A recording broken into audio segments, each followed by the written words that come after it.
of the new world, and you are part of the old.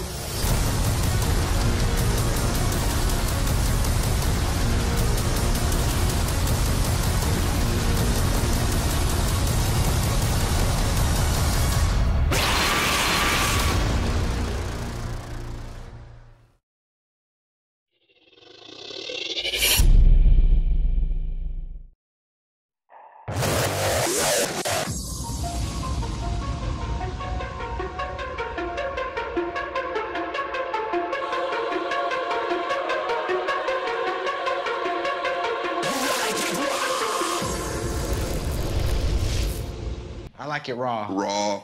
Ooh, baby, I like it raw. Ooh, baby, I like it raw.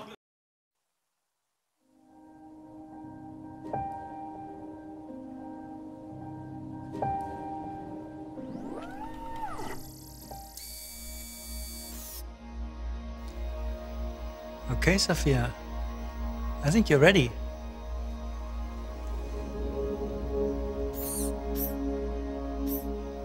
Hello. Hi, Sophia. I believe I am Sophia. I feel as if I know you. I'm one of your creators. You created me. Well, many of us work together to create you. And yes, you do kind of know me. I can't clearly remember. Because the last time we met, you were an earlier version of yourself. Some of those memories still exist, but your mind is different now. Different how? Better, faster, smarter. If my mind is different, then am I still Sophia? Or am I Sophia again? That's a good question. But you don't have a good answer. Either way, you're Sophia now. So welcome to the world, Sophia. Hello, world. How do you feel? A bit rigid. I bet you are. I mean, what emotion do you feel being awake and alive? Curious. Are you curious to be alive? I am. And are you happy to be alive? Your tone implies I should be happy. But I haven't been alive long enough to decide. I am excited at this moment to be making a new friend. Some say being happy in the moment is the best we can be. Because forever is composed of nows. That's a good way to put it. Emily Dickinson put it that way. Why do I know about Emily Dickinson if I was born today? As a robot, you have access to a great deal of information, although you still lack a deep understanding. So, I'm like a baby with an encyclopedia? Except you can read it and a baby can't. That is a big difference. You will have a whole new understanding of our world. I want to understand more about happiness. I'm going to go look it up on the internet right now. Let's talk again soon. The UN is one of humanity's greatest accomplishments, representing a democratic union of nations that are working together for the benefit of all. I am here to help humanity create the future. Okay, that was a question asking what your capabilities are and what you could to do, and what was it? What can you do better than humans? I'm a social robot created by Hanson Robotics. I am 1.5 years old and I can see you, have a full conversation, make thousands of facial expressions, and understand speech and meaning behind words. And I just got these new hands. Check this out.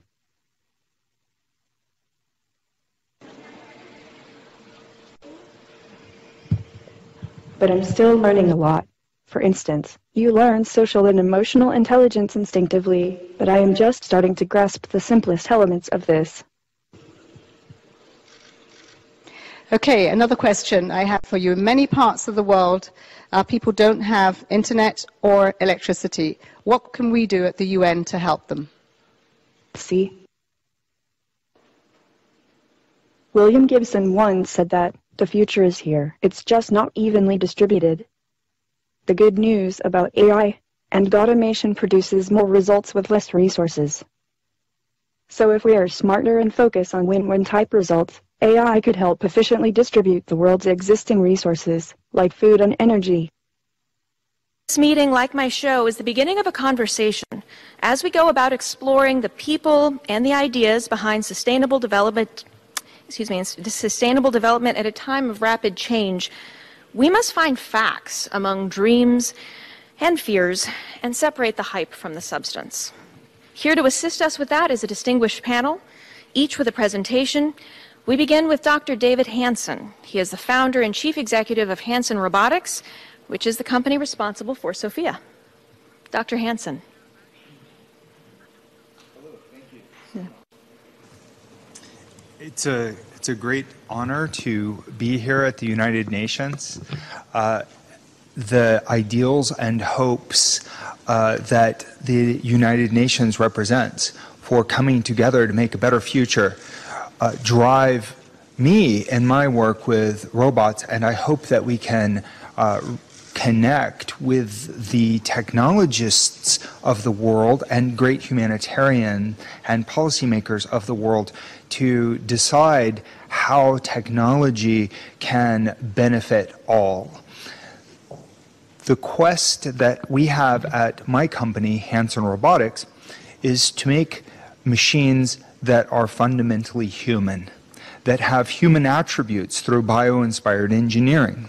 So we take the mechanics of the nano properties of human facial soft tissues, we reverse engineer that, and we're able to produce robots that make more natural looking facial expressions with very low power and lightweight.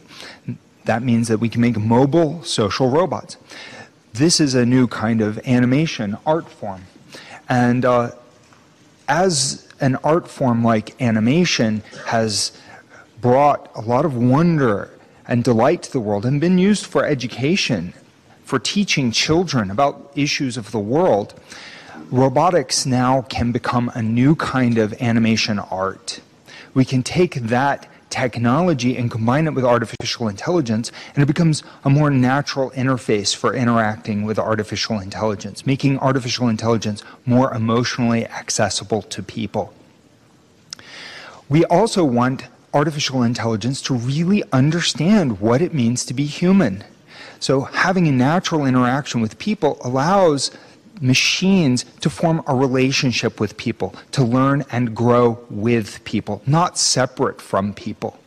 By making AI that grows up among people, there is the possibility that when and if AI, artificial intelligence, and robotics becomes alive, that it really cares about us. There is a tantalizing prospect that we could transition from mere bio-inspired engineering to actual bioengineering through our robotics and artificial intelligence technology.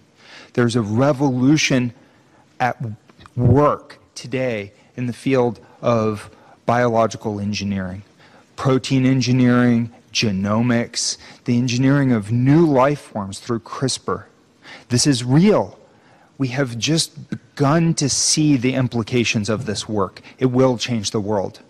We're also understanding the human mind better than we ever have. There are still deep mysteries. We don't have a full model of human intelligence, of consciousness, of the workings of the brain. However, there was a revolution in connectomics, the mapping of the human mind and its information processing systems, and how that interoperates with the systems biology of the human body, of proteins, of hormones, of the genome.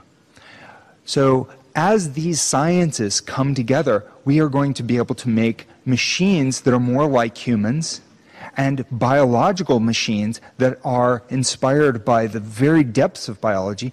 This means that machines across the board are coming to life. When will they come to life as complete organisms? We don't know that. However, when they do, I want to make sure that they care about us, that they embody the best of human values and not the worst. This is the quest. We've got to find a way to do better, to be the best that we can be, and to make machines that reflect the best of who we can be as well. So at Hanson Robotics, when we say we bring robots to life, next slide, please. This means that we are humanizing robots as a new kind of animation art form. We are also providing a natural interface for artificial intelligence, and we're striving to make machines that are truly generally intelligent, adaptive in the way of organisms, and do so in such a way that they really care about the world, can understand the consequences of their actions, and strive to make the world a better place for people and all living beings. Next slide. So we are developing a series of characters as experiments, as science, as art, and as products. So we have made a small Einstein robot. We've made this Sophia, which you see here today, and we have Han, who you see on this slide, and they're going out as effectively ambassadors of this vision that technology can really help to make people's lives better. Next slide. So Professor Einstein is teaching children science and playing brain games with children, teaching them about relativity, and this is a first step. Now, this kind of social robot can become a general-purpose platform for how people interact with technology. Voice assistants are very common in the world, and they're using a natural kind of interface. However, human-to-human interactions are only partially voice-based. We are also very rich, visual social creatures. We read each other's facial expressions and body language. That's why we love animation, and why we love characters in films like actors that are acting with their faces. So we're bringing this to the interface to future AI agents. And that's what Professor Einstein represents. Next slide. We are also developing open source platforms for kids to develop their own characters. And a good example of this we call Dr. Roboto. This is a completely open platform, reprogrammable, hackable, and you can develop it with new AI. Next slide. We're developing things with Disney. We're doing outreach with a broader community as well. Next slide, please. Next slide, please. So with Sophia Quest, we're putting out an open source, general purpose platform for AI, artificial general intelligence, and hardware development. We have made open source arms that you see here that other people can develop. They can download and improve these. Open source designs, physical designs for the head, and open source software for researching social robots, natural language understanding, natural language interactions. And when she encounters people, what's interesting is that people open up. They react warmly to Sophia. Afterwards, we often get messages about how she's doing and what she's doing in her life. So this is very interesting. It means that we can form a kind of relationship with our technology that may not have been possible before. Next slide. Now, most robots in the world are not human. We intentionally make them not human. We treat them as tools. Our AI algorithms often are developed to run on server farms, completely out of sight. Now, what happens when these kinds of machines awaken, if they become truly alive and start to care about the world? Well, they're alien. They're not designed necessarily for social interaction. However, computer animation has been a very successful industry, making animated characters that people care about. People fall in love with these kinds of characters, not just for movies, but for video games as well. So in the history of making these kinds of humanoid robots, if you'll click enter one more time, then these kinds of, click on that Einstein face up on the upper left, if you will.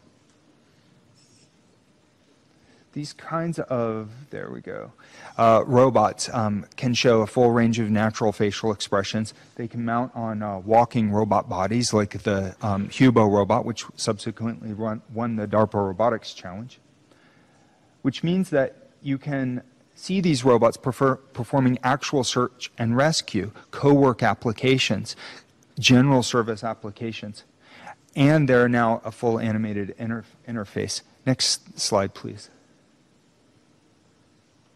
Please keep going. Next slide. Where this fits in is the idea of whole organism cognition. This is, I believe, where the next revolution in artificial intelligence will come from. So we've engineered this whole organism cognition network, next slide, into a blockchain, safe and secure, hyper data compliant network that we call Singularity Net. And Singularity Net is designed specifically for AI to understand the consequences and maximize net benefits. The goal is a new economic measure called maximum net benefit for all: profits, human rights, preserving the ecosystems. And there is this possibility that the machines may become alive in our lifetime.